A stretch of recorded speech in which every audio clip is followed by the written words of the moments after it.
The story of Hanukkah. Many imagine it as a cute fairy tale. You got the story of the menorah, a miracle, some heroic stories. But did you know that there was a real battle happening for 25 years against the Greeks? Let's go see 25 years in 5 minutes. The story of Hanukkah started right here in the ancient city of Modi'in in 167 BCE, where a synagogue and a mikvah from the time of the Maccabees in the Second Temple period were found. Right next to the new city of Modi'in that's built right next door. And a Greek officer comes here to Modi'in and says that the Jewish people need to practice idol worshipping and sacrifice to the Greek gods. You can imagine how the Jewish people gather together here in the center of the town, and Matityahu, the leader, stands up and says, I am not going to do idol worshipping. That is against the Jewish law. He gets up and kills the Greek officer, and from here he runs away to the mountains and starts the revolt against the Greeks. To get a better understanding, Matityahu and his 5 sons run away from here, from Modi'in, which is between Tel Aviv and Jerusalem of today, and hide out in the caves up in the Kofna mountains near Beit El. The conditions in the caves were rough, and Matityahu passes away that year, but his oldest son Yehuda continues the revolt with his 4 brothers. Yehuda figures out a way to defeat the Greeks even though he had a small army. He channels the Greek troops with their commander Apollonius into this narrow valley, and that's when Yehuda attacks from the top. The Greeks scattered, and it was a success. Same idea like the first battle, same tactics, same year, just in a place called Ma'ale Beit Choron, a different valley. It's a 5-minute video, you gotta read this stuff. Let's move on to the next battle, much cooler. The Greeks understand that if they want to beat Yehuda, they have to surprise him. So they set up camp over here in the valley of Ayalon, right next to where today is the tank museum of Latrun, and they set up camp here and have a plan. The plan is to go all night with a few thousand soldiers up to the mountains and surprise Yehuda over there. Little did they know that Yehuda had scouts, knowing that they're on their way. So he took his soldiers and started walking towards the Greeks' camp.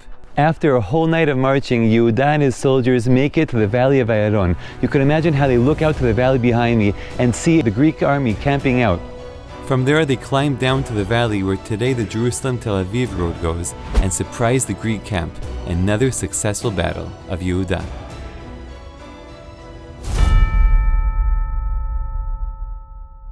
Yehuda wins another battle in the south and makes his way to Jerusalem. When Yehuda and his soldiers walk into Beit HaMikdash, they find tons of idols all over it. They get rid of the idols, they purify Beit HaMikdash, and they find also 1 can of pure oil. And the 1 little can of oil also lasts for 8 days as a sign that Hashem, God, is with them. Kat katan, shmona yamim sham no natan. People think that that's where the story ends, and don't know that even after Jerusalem was freed, the battles continued. The famous battle, for example, where Elazar, the brother of Yehuda, gets trampled by an elephant, happens after Beit HaMikdash was purified. And the craziest part is that Yehuda, the hero of the story, actually has a tragic ending at his 8th and last battle. After freeing Jerusalem and winning the battles, Yehuda sends all his soldiers home. But then suddenly, the Greek king sends a new army to fight against Yehuda. He's so surprised he's only able to gather 800 soldiers. And he starts fighting for 24 hours. Terrible battle. He starts retreating to the highest mountain right behind me. It's called Har Baal Chatzor. And he gets to this mountain, but over there, he gets stuck between 2 different Greek forces, and he gets killed by the Greeks. Jerusalem was reconquered by the Greeks, and it seemed like all the 8 battles that Yehuda did went down the drain.